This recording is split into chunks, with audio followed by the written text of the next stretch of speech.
solar physicist at NASA's Goddard Space Flight Center. What we're looking at right now is imagery from the Solar Dynamics Observatory. All of the dynamics and activity that's going on in the solar corona, the sun's atmosphere, which is what I study. What we're seeing here is a filament, and it looks very dark, and it looks like it's actually maybe even on the surface of the sun.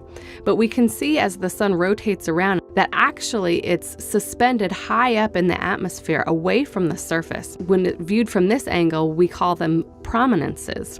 This material is held up in the corona by twisted magnetic fields. We're looking at the solar corona in extreme ultraviolet at 171 angstroms, which is a wavelength that our eyes cannot see.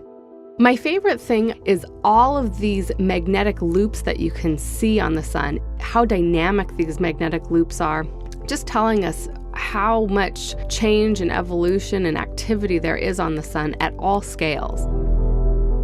We can see on the northern part of the sun that a prominence rotates onto the disk of the sun, and then it erupts in a giant coronal mass ejection. And all of that magnetic energy and all of the plasma that was trapped on those magnetic field lines launches out into the solar system.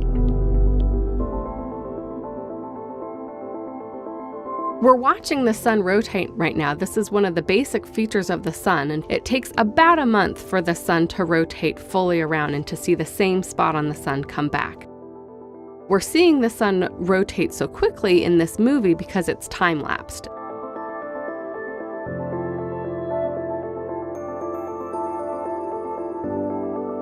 When the sun jumps around, that's actually the Solar Dynamics Observatory moving around and pointing in different directions. Sometimes they have to point